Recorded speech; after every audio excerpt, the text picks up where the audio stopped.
안녕하세요. 데일리 ESG 이슈. 오늘은 이 노동자의 블랙리스트를 만든 컬리, 플랫폼 노동자 이슈는 현재 진행형이라는 얘기로 이 플랫폼 기업들에 대해서 그리고 노동자의 권리에 대해서 좀 얘기를 해보도록 하겠습니다. 최근에 쿠팡이 NYSE에 상장을 하면서 종 울린 거 다들 보셨나요? 거의 최초로 최고가로 상장을 한 쿠팡에 이어서 마켓컬리도 상장을 추진하려고 하고 있습니다. 마켓컬리도 연내 증시 상장 추진 계획을 밝히면서요. 국내든 국외든 상관없이 상장을 추진하고 있다. 아직 정해진 것은 없다라고 얘기했습니다. 이 마켓컬리가 상장을 하려는 이유는요. 이 쿠팡이 미국 상장으로 실탄을 확보하고 네이버와 쓱닷컴이 연합전선을 구축하는 등 시장 경쟁이 치열해지자 생존하기 위해서 추가 자금 필요성이 커졌기 때문으로 보입니다. 최근에 이 김슬아 대표가 팀장급 이상 직원을 대상으로 연내 상장 추진 계획을 공유했습니다. 월스트리트 저널은요. 이 마켓컬리가 약 1조 원의 가치를 가진 기업이라고 소개를 했습니다. 그리고 이용자의 재이용률이 60%로 업계 평균치인 29%보다 훨씬 높다고 전하면서 올해 이 마켓컬리가 상장이 된다면 어마어마한 기업 가치를 좀 가질 수 있을 거라고 얘기를 했는데요. 그러나 이 최근에 마켓컬리가 노동자의 블랙리스트를 작성했다는 보도가 이어지면서 이 플랫폼 기업의 문제점이 좀 여실히 드러났습니다. 사실 이 플랫폼 노동자라는 게 먼 일 같지만 이런 식으로 자동화되고 필요한 인재들만 정규직으로 채용되는 이런 현상들이 계속된다면 이런 노동 문제가 모든 시민에게 적용될 수도 있다고 좀 보여져요. 이번에 코로나19 때문에 사실 지금 우리가 누리는 이런 재택근무라든지 이런 화상회의라든지 가상현실 이런 부분들이 2025년경에 일어날 법한 일이라고 얘기를 했습니다. 무슨 말이냐면 이 가상현실화되고 전부 디지털로 연결되는 시대가 5년이나 빨리 왔다는 얘기죠. 이런 측면에서 이 노동자, 어떤 노동자가 가치가 있는 노동자인지 지금 취업난도 심하잖아요. 어떤 일자리가 생길지에 대한 논의들도 나오고 있는데 그 중에서 하나가 이런 플랫폼 기업에서 하루를 쓰고 하루 일당을 받는 이런 일자리, 이게 양질의 일자리라고 할 수는 절대 없겠죠. 이런 저품질의 일자리가 양산이 되면 결국 이런 일자리들이 우리 시민들이 앉게 될 거란 좀 걱정이 있습니다. 한번 보실게요. 이 마켓컬리도 쿠팡과 비슷한 플랫폼 비즈니스 리스크를 안고 있는 것으로 나타났습니다. 여기서는 사실 리스크라고 표했지만 이거는 장기적으로 이 기업 가치를 훼손하고 사회에 안 좋은 영향을 주는 훼손하는 가치를 가지고 있다라고 보는 게 좀 더 맞겠죠. 이 노동문제연구소인 해방은 이 마켓컬리가 특정 일용직 노동자에게 일감을 주지 않기 위한 목적으로 블랙리스트를 작성했다며 고용노동부에 고발했습니다. 내용이 뭐냐면 근로자 500명의 이름과 생년월일 등을 엑셀 파일로 작성한 겁니다. 이를 사용해 이들의 취업을 방해해왔습니다.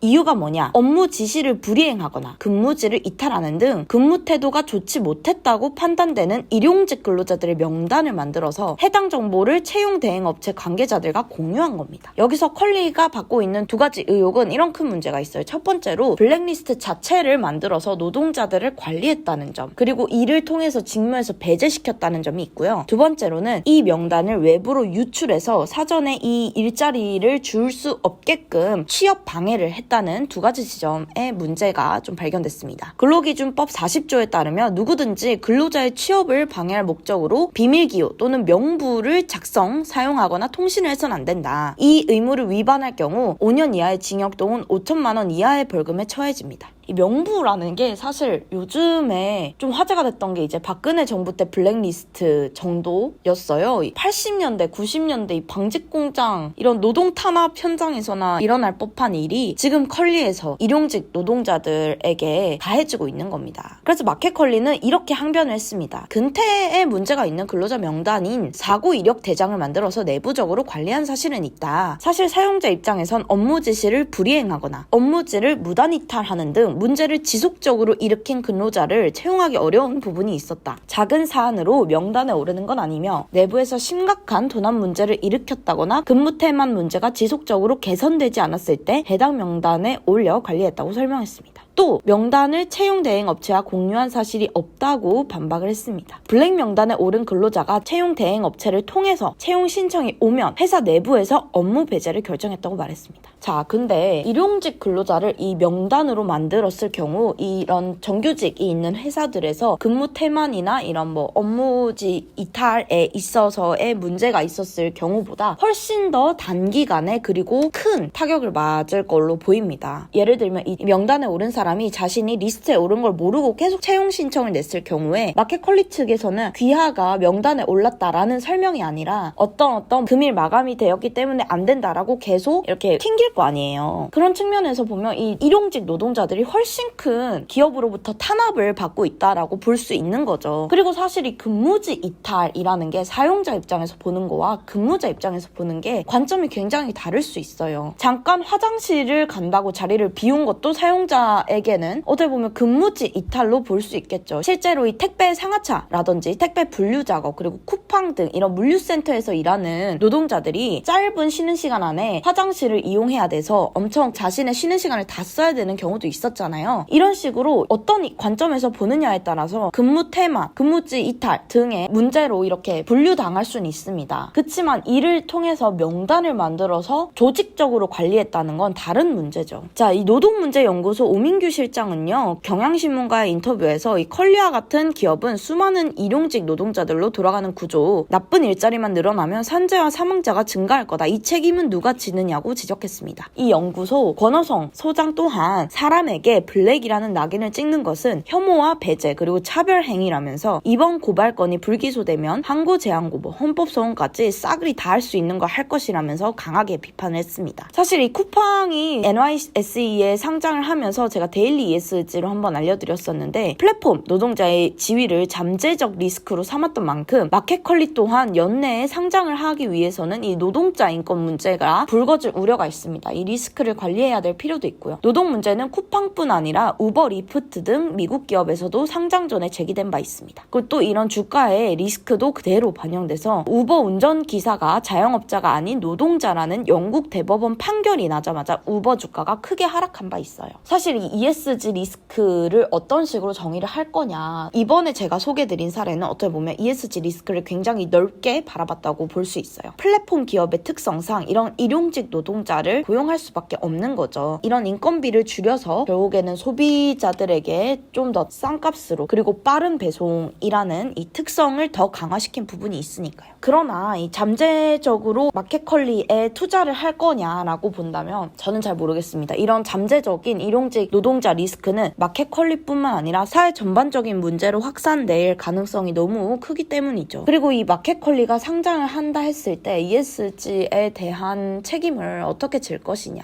어렵죠. 사실 이 비즈니스 특성 자체가 이렇기 때문에 어떤 식으로 관리를 해야 할지 마켓컬리에서도 좀 답답한 측면이 있을 겁니다. 그러나 사실 핵심은 이거라고 생각해요. 어떤 식으로 자신의 이런 인적 자본들을 관리를 하느냐. 결국 마켓컬리를 떠받치고 마켓컬리의 회사의 지속 가능성을 담보하는 사람이 여기에 와서 일하는 일용직 노동자들이기 때문에 어떤 입장을 취할지 좀 귀추가 주목됩니다. 데일리 ESG를 쭉 팔로우업 하셨다면 좀 느끼실 수도 있겠습니다만 사실 리스크로 바라보느냐 책임으로 바라보느냐에 대해서도 관점이 굉장히 나뉘고요. 적극적이냐 소극적이냐에 따라서도 이 기업이 어느 정도까지 책임을 져야 하는지 그리고 어느 정도까지 ESG 리스크를 관리해야 하는지도 참 정의하기 어려운 부분입니다. 이제 ESG 초반이고 기업들이 이런 리스크 관리 그리고 기업의 책임을 다하는 측면에서 이제 인식이 형성되고 있는 만큼 내년, 내후년도쯤에는 정말 진정성을 가지고 워싱 아닌 진정성을 가지고 기업의 체질을 변화시키려고 하는 곳들이 나오지 않을까 좀 예상됩니다. 제가 오늘 설명드린 이슈는 또 이런 비재무 정보, 이런 무형 자산이 어떤 식으로 기업에게 리스크로 돌아올 수 있느냐와 관련된 얘기로도 좀 보실 수 있어요. 그래서 쿠팡도 이런 걸 리스크로 적었던 만큼 이번에 컬리가 상장을 하면서도 이게 또 리스크적인 측면, 자사의 약점으로 부각될 가능성도 있어 보입니다. 감사합니다.